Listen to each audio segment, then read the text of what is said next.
Welcome to Pastor's Chat today. Well, we finished the book of Joshua after many weeks. A great study teaching us how we can have victory by faith as we live our Christian lives. Today, I believe the Lord wants us to start on another book called the Book of Luke. Now, that might be because I have a grandson that you've all been praying for by the name of Michael Luke, named after me. At the same time, this beautiful name from the Bible, from the Gospel of Luke. Now, the book of Luke is a very interesting gospel because it's possible that it's the only gospel written and only book in the Bible written by a non-Jewish believer. A non-Jewish believer.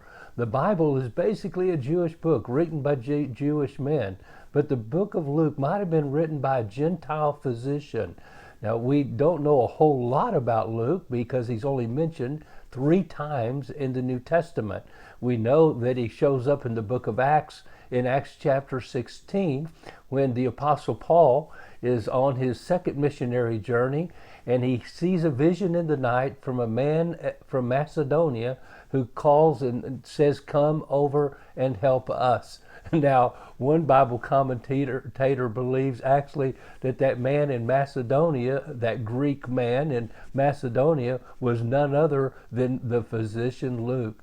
Luke possibly had been saved on Paul's first missionary journey, and somewheres maybe at Antioch or maybe at Tarshish. Some believe even that possibly Paul had associations with Luke when they went to college, their college days. We're not sure because tradition tells us, nothing else, but tradition tells us, and the early fathers of our faith all agreed that Luke is the author of the book of Luke and also the book of Acts.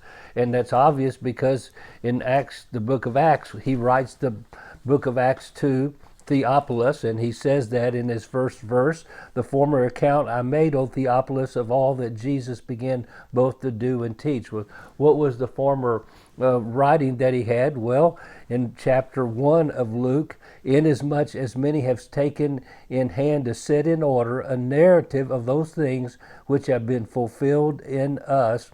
And so he says, just as those who from the beginning were eyewitnesses and ministers of the word delivered them to us, it seemed good to me also, having had perfect understanding of all things from the very first, to write to you an orderly account, most excellent Theophilus, that you may know the certainty of those things in which you were instructed. And so Theophilus, we believe, possibly was a Roman officer that maybe Luke was friends with.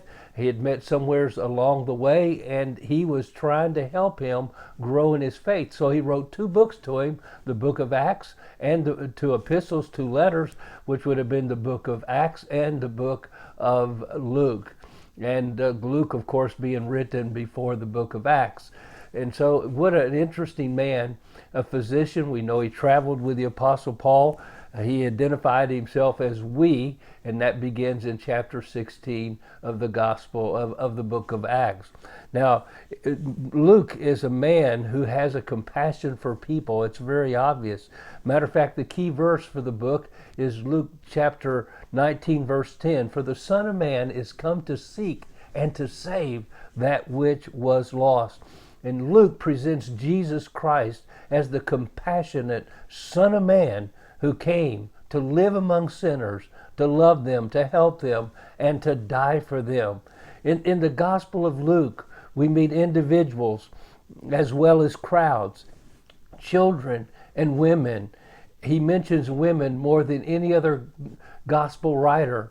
We find he mentions poor people as well as rich people, sinners, also along with the saints. It's a message. The book of Luke is a message for everybody, and his emphasis is on Jesus Christ, the perfect Son of Man, the Son of God, but the perfect Son of Man. The Greeks were looking for the perfect man, and he writes, and of course in Luke chapter 2, he told us the angel saying, this will be a message of good tidings to all men, to all people. And so, my friend, this is a book for you and me today, and I trust it'll be an encouragement to you. Well, God bless you, and you have a wonderful, wonderful day.